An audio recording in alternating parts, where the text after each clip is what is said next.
Okay, so I'll start it off. You know, I've been on this board for a long time, and I've been dealing with Eastpoint a long time, and I really don't know where to start. I started going through my emails and texts and stuff, and I just did probably thousands of documents. But you know, I had this trouble with Eastpoint when I was trying to get a child some ABA service back in 18, it's even back to 18. And it never did happen, as I know of. The person that was going to provide the services didn't have a link on their internet, and their service was for adults and not children.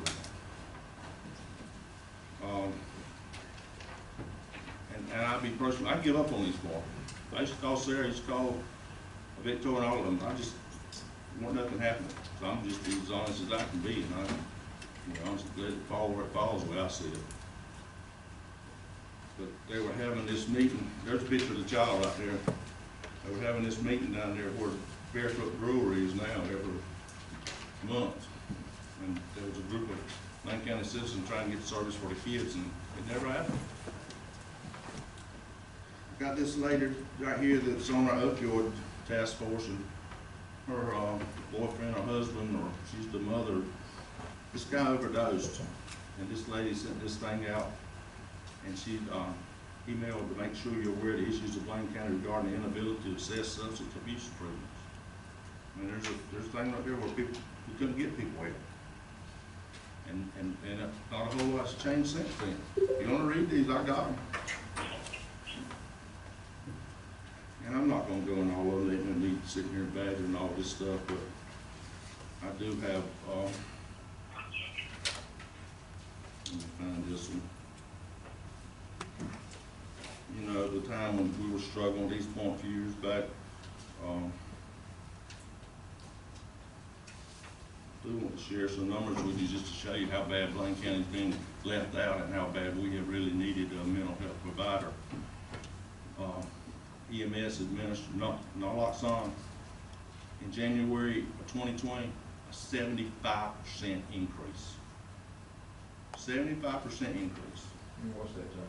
Narcon administration. Okay. Narcan. February, 60% increase. March 2020, 125% increase. April 2020, 100% increase. May of 2020, 33%. We've had people in mobile homes and campers and stuff that as many as 3 people with OD, and Narcan brought them back. And the $50,000 you talked about, we are very appreciative of it. But we did the strategic plan, and we did put people in the crossroads and help. That's what we've done with that money. We used it toward that, but with no input from Eastpoint. Eastpoint, since COVID, has been non-exempt around our drug task force. Non-exempt. They've not been present, not been participating. And if anything more Bladen County needs, we need help around drug abuse. I mean, because it's really here, and all this stuff's come in. I don't have the number of deaths, but the deaths is young kids. It's way up there. Anybody remember those numbers? We've had a couple of cases where people were Narcan multiple times in one day, which is unbelievable. So we took to our EMS workers and paramedics, and I think they're working with Eastpoint a little bit on this. I don't know all the details on it, but they're doing stuff like when someone overdoses, they're going out and see them. But this is a grant we got from KB Reynolds, I think. Federal grant to help us to provide these 2 people so that they Community paramedic. It's community paramedic. Well, yeah, but it's come through the grant. Yeah. And they're trying to follow up and do things with people that's overdosed. You know, we've asked Eastpoint repeatedly to improve services. We've asked them access to our services. You know, the people in Bladenburg Historical Society had a coastal behavioral company there, and they said that this is the reason that y'all let them leave Bladen County in Bladenburg on this facility that was in Bladenburg at the time, because they wanted to go to Robinson County, and Eastpoint approved it. You know how I found out about it? They hadn't paid a daggone rent to the Historical Society. And the Historical Society was coming to me wanting to know, where's this company gone? Or why ain't they paying us a rent? And Victoria, I know you remember that. And that's the things, you know, they just leave Bladen County, just pull up and leave. It doesn't matter if they need more money to provide services or whatever. They just left us hanging. And that was the reason. We want to go to Rossum County. And that's where they went. And we got a guy right here that works for one or two NCOs that we've been trying to get him on do work in Bladen County. He's yet to get any work in Bladen County. And he's active in other counties. Lives right here. I mean, I can go on and on. I was looking for one more. And then I'm gonna hush, because I probably said enough. But I did want to talk about one more that someone took the time to send me this, and I sure want to share it.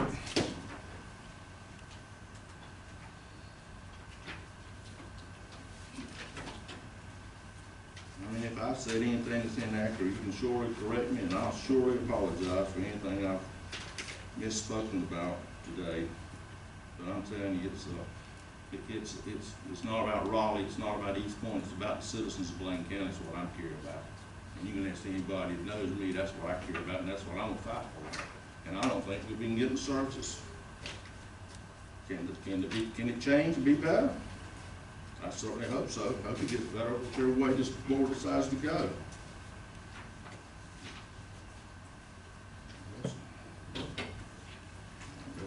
Pass on that.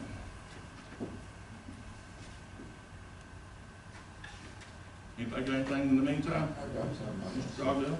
Well, I've heard the comments, Mr. Cruz, and I echo some of your concerns, and I have recognized some of the concerns that you got, and I have spoken about it.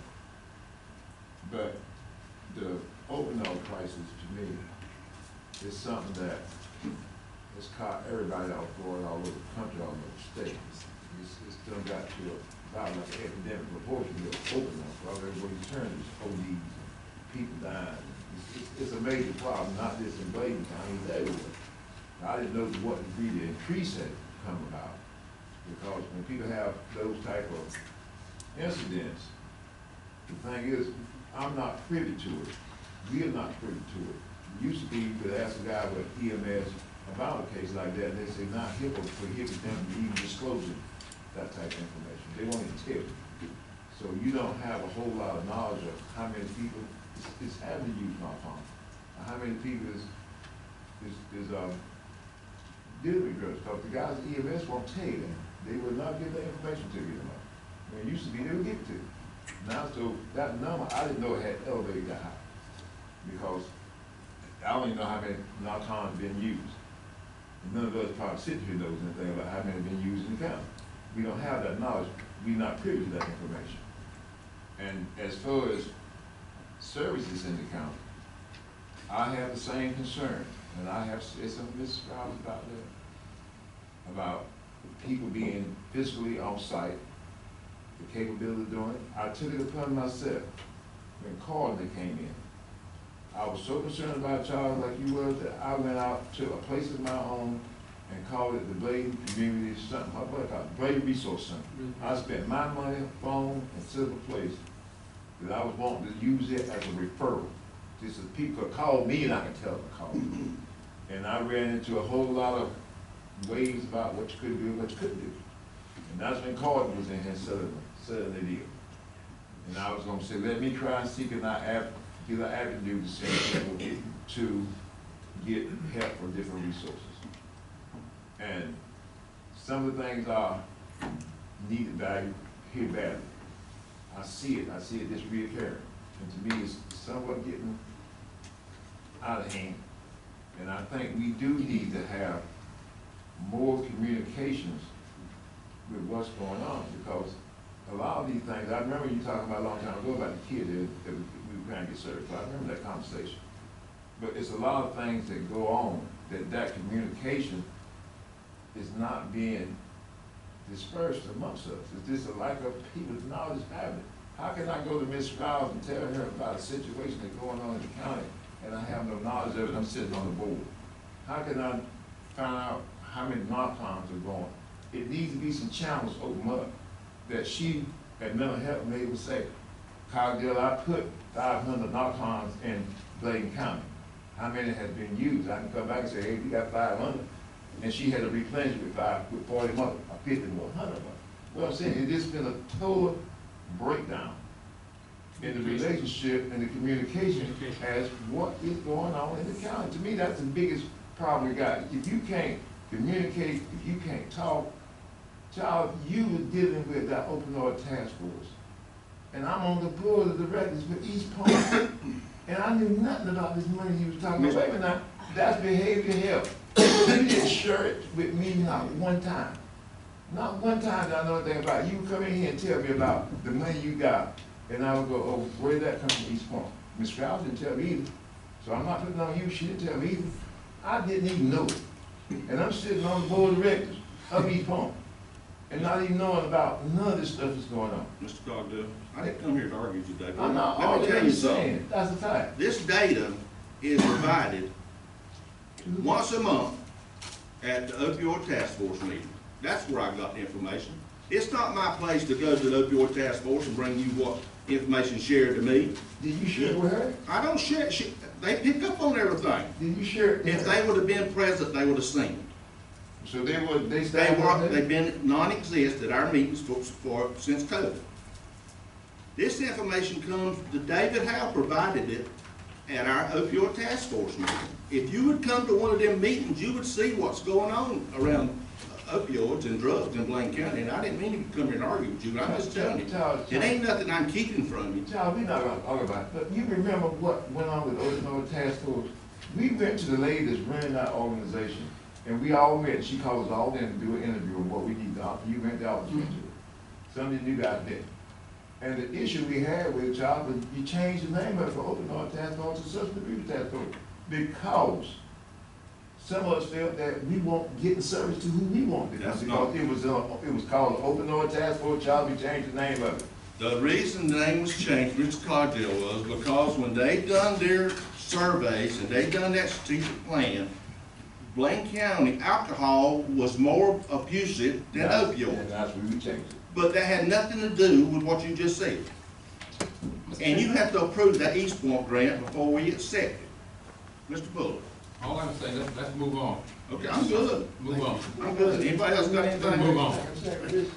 I'm just chiming on something that the brother said, and Well, I'm sorry, go ahead. Go ahead. very briefly, a couple of our fire chiefs I met with, so I go around and visit them, and it amazes me when they tell me how many Narcans they're administering. And two of our fire chiefs mentioned, they said, you know, with COVID, there's constantly on Bladen Online, Bladen Journal, and everywhere, COVID deaths, COVID sicknesses, positive, negative, and all this. And they said, we wish there was a place that every day there would be a post. How many times Narcan was administered, how many times it was successful, how many times it failed, how many opioid deaths, so that people in the county would wake up and realize, because right now far more people are being affected by opioid than COVID, and certainly it didn't get the daily hype. But anyway, that's just food for thought. Danny? I was just gonna say, not getting back to a sore subject there, but the information brought about from other entity about what they are or are not gonna do, when will that be provided for the most part? In other words, when will we? When we recess this meeting, I'll let you know. Okay, I got you. If you ask me again, I mean, No, I just, in other words, best I can do. what I was wondering is were they also, gonna have more information to us or that kind of thing? So They might not even want to come. Mr. Chairman, More to come. Mr. Bullock. do you all have anything else to? I got one more thing. Okay. So this come from a citizen. They sent it to me. I got it late, right before lunch.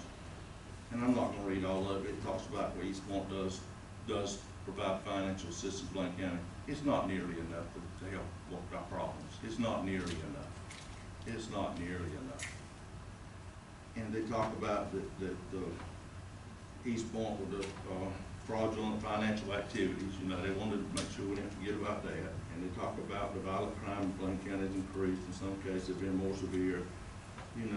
18-year-old girl was sexually abused by her grandfather when she was a girl, and her father was also arrested for sex crimes. She'd been receiving intensive in-home service. She was not receiving those services in April, and then I think later on she ended up killing a man in Bladen County. It seems like she was dropped from the system. And gang violence, and I'm not going to go on, but I do. I'm about to say all I'm going to say, other than we are a big rural county, and providing services in Elizabethtown or Bladenboro is not sufficient. We got to get in Hammond, and we got to get in East Arcadia. We got to do outreaches. We got a lot of work to do, people. I'm telling you, it's just, and where we go from here, I don't know. Anybody else got anything to say? Miss Sarah, you want to go back and rebuttal or respond to anything? May I speak publicly? If you like to, yes, ma'am. Okay. So I'll be brief. So one thing I would say is we have noted many of the examples of your concerns, and thank you for sharing those with us. I think the thing that struck me as I listened is that many of those things are very, very sad, and it's unfortunate that those things happen in Bladen County or any other place. I hope what you heard today as we shared with you information is that the things Eastpoint is doing, I wish we could touch and save every single person out there. But what we are doing are systematic initiatives to try to reach the masses and serve your citizens. Kelly spoke about so many, and so I won't belabor those, but I think you got a lot of good examples, and we need to do a better job of educating you around what we're doing. The other thing I wanted to speak to very briefly, you mentioned fraudulent financial activity. For the new board members, I would like to share what he is speaking about occurred about 8 years ago, and we did have a finance officer who engaged in fraud. What I would like for you to know is that Eastpoint discovered that fraud, cooperated with law enforcement, and the gentleman served time in federal prison. I was actually the finance officer that was brought in to replace him, worked diligently to remediate our system. We're extremely proud of our finances. I didn't go into the bottom line stuff. We can do that in the future, but we are very stable, and certainly stable in comparison to other MCOs across the state. So I want facts to be shared around that. Thank you. And I just read what was sent to me. Certainly. Ms. Rouse, could I ask you, are you saying that here tonight, that each point, well, depending on what decision, you will become more transparent and open with information on how it flows, with everything that's eligible? Do you make that commitment that anything that's eligible, you will let it flow through this board? Absolutely. So that we all can see it? That is our commitment. We would not be here tonight if we didn't want to do the best in the interest of the citizens of Bladen County. Is there room for improvement? I've certainly heard that tonight, and we will commit to make every effort to improve communication and work with you to expand and establish the services that you request. So, Mr. Sarah, I appreciate you coming, and I've done much of talking because I've probably been around dealing with these more, even probably more so than Todd Go has with things, and I hope I didn't hurt your feelings, but I'm truthful and honest in what I said, and citizens of Bladen County are at my heart, and that's who I'm going to try to provide the best service for. So, anyway, Mr. Chairman, we're not going to adjourn. I got a question. Chairman Peterson brought up that one behavioral place, the historical building vacated. Do y'all know any more about that, or why they left and go to Robinson County? When that occurred with Coastal Southeastern United, they did not vacate the building. We approved for them to have an additional location in Robinson County. So this is the first time hearing that there's a situation where they're not they're not physically in that So building. you thought they expanded, but instead they actually. I'm sorry, but I got emails, and that's not true. They abandoned the place, they left and moved their business to Robertson County, moved the furniture out there, and all Eastpoint was aware of it, and we finally got the rent for historic We building. were Now, I'm aware. sorry, I don't Yeah, mean, respectfully, Mr. Peterson, we were aware that they wanted to provide services in Robertson County as well, they were already in Robertson. near the hospital. They wanted additional location in Robertson County. Let's be, one thing too, I have spoken with some providers over the time, and so you guys here. And one of the issues that they brought to me was when they come into a community as small as this town, that in order to set up a complete staff structure, the cost of it, and that they need to have sufficient referrals to be a provider to survive. They say, so when they come in, they have to look at all those elements when they come into Bladen County. Can they get enough business to survive? The bottom line. Mr. Cardell, that has been the problem with Eastpoint before. But They claimed they didn't have enough people to provide brick and mortar in Blaine County. And then our people were having to get in their cars or having to can and leave. That is part of their MCO to make sure we got our people covered. But she just said that they were reinvesting money to give additional funding to these guys to try and get them to stay. Well, I All know she that. do is give them some money to try and increase their cases and to offset some of the costs. And this, you would set the business up if you figured your end was gonna be. Well, Mr. Cardell, that's what we're sitting here talking to Eastpoint about, is that we know it's tough in Blaine County to someone can sell business, but that's what we expect for our citizens. Okay, so that's. I mean, And I think when you look at the data, I didn't bring it tonight because I didn't want to inundate you with numbers, but I looked at the numbers of people served going back to 2016, so what's that, five years now? And it's been pretty consistent. We don't have any waiting list for people who are, have raised their hand and say, I need a such and such assessment and can't get it. So it's somewhat indicative that the demand, it's just like any other business, you've got supply and demand, that the demand has remained fairly consistent in Bladen County over the last 5 years. Now, you might argue you build it and they will come, and so we'll see if we are able to expand our services here with your permission, what additional people we can serve. Miss Sarah, Yes, sir. make those people leave Robertson County and travel to Blaine County instead of Blaine County going to Robertson County. Make them come to our county instead of we doing all the travel. And like the ABA that I was talking about, there's a 3 to 5 year waiting list for a kid can get on there. That's what we were told. Do you want to talk about ABA services briefly? I'm telling them 100% with you on that. I ain't against you on that. I'm 100% on that. So let's talk about ABA for just a I second. agree with you on that. ABA services is a community-based service. I agree with you on that. And, oh, sorry. Sorry, excuse me.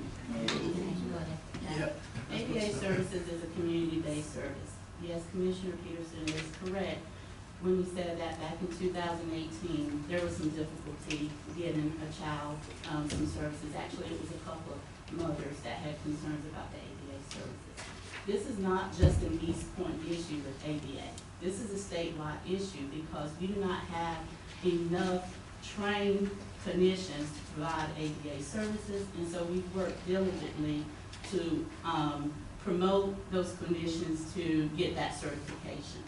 From my understanding with that particular situation, and I don't want to cross boundaries as it relates to HIPAA and confidentiality.